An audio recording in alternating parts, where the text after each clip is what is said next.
Okay, so the movie starts and we meet this girl, Iris, who is just completely heartbroken. Her son died not too long ago, and she basically feels like her life is over. She's having all these dark thoughts. So one night, she can't take it anymore. She grabs a little knife, shoves it in her pocket, and just takes off in her car. In the morning, she ends up in the mountains right where her son is buried. She's having this really emotional talk with him, basically saying she's done and can't be happy anymore. Then she walks right to the edge of a cliff and is about to jump. But then, out of nowhere, this guy shows up. He totally gets what's happening and tries to stop her. He's like, hey, I'm Richard. I'm not going to stop you, but just listen to me for a sec before you do anything. So he tells her this whole story about a kid who loved cars and all that stuff. But then one day, he gets in a huge car crash. The kid survives, but his friend dies, and it messes him up for months. But then he realizes his family loves him and was waiting for him to get better. He tells Iris the point is that nobody really wants to die. It's just these weak moments that get us. Then he's like, all right, I'm leaving now, and just walks away. And get this, it actually works. His words hit her, and she decides not to jump. She turns around to go back to a car, but Richard has parked his car right up against hers, so she can't even open the doors. Super weird. He walks over with an umbrella, and it's a crazy sunny day, so major red flag. Then he attacks her with the umbrella, and surprise, it's one of those electric ones that zaps you. He shocks her so bad she just faints. The last thing she feels before she's totally out is him tying her up and then throwing her in the back of his car. When she wakes up, she's still tied up and doesn't say a word to him. But she's smart. She tries to secretly call her husband using her smartwatch. Richard catches her, though, and is all smug, like, nice try, there's no signal out here, you're not getting any help. So that idea is a bust, but then she remembers the knife she put in her pocket. She sneakily gets it out and starts trying to cut the ropes on her hands. To cover up the noise, she just starts talking to Richard, keeping him distracted. The second her hands are free, she lunges at him. The car goes totally out of control and just smashes into a tree.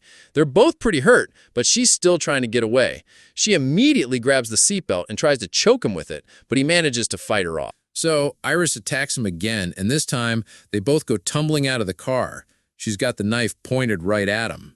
But then Richard drops this huge bombshell. He's like, did you really think I'm that stupid?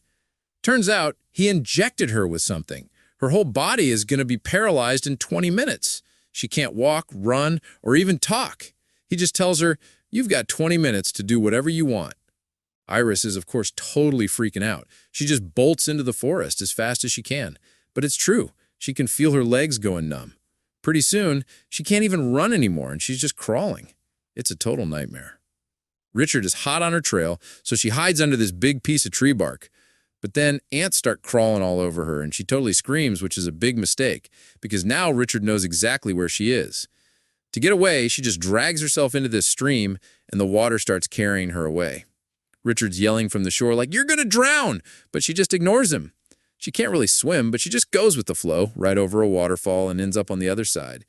She has like 1 minute left before the paralysis is total. She uses every last bit of strength she has to get to the shore and sees a farmhouse. She tries so hard to get there, and then she just collapses. Totally paralyzed.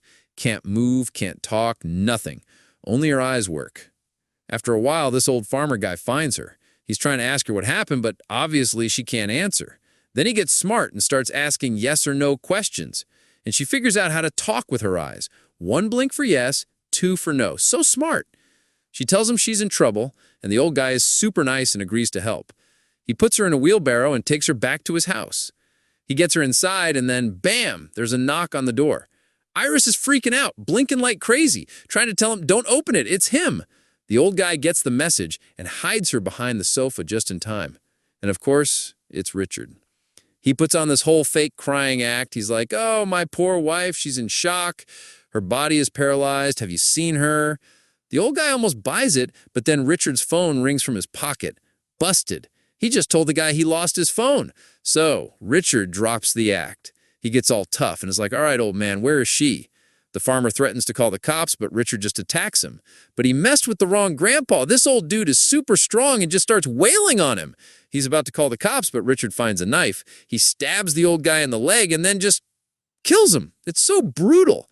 And Iris has to watch the whole thing from behind the sofa. This poor guy died trying to help her. So now Richard is in deep trouble. He just murdered a guy. He decides to just burn the whole house down to hide the evidence. He douses the place in kerosene, lights it on fire, and leaves. But Iris is still alive. She doesn't want to be burned alive, so she somehow manages to wiggle one finger and starts flicking a window slat. Richard sees it from outside and realizes someone is still in there and could be a witness. He runs back in, sees it's her, grabs her, and throws her in the old man's truck. They're driving away, and then his daughter calls. She's like, "Dad, we miss you. Me and Mom are coming to see you."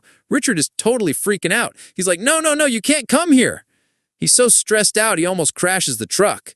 And then, to make things even worse, he runs out of gas. So he has to pull into a gas station. He throws a cap on Iris's head so nobody can see her face. So Iris sees this little boy at the gas station, and he's about the same age as her son. It just hits her, and she gets super emotional. The kid totally picks up on it and can tell something is wrong. Before he can say anything, his mom comes and gets him. But the mom saw it too. She knew something was off, so she secretly called the cops and gave them the truck's license plate number. Richard gets back on the road and is heading to where he left his car. But then, a cop pulls him over. He's like, "Sir, we gotta complain about this vehicle." Richard tries to play it cool and is like, "Nah, officer, you mistaken. We're just on a trip." The cop's not buying it and asks to talk to his wife. He can tell just by looking at Iris that something is seriously wrong. Richard tries to cover, saying she's just drunk.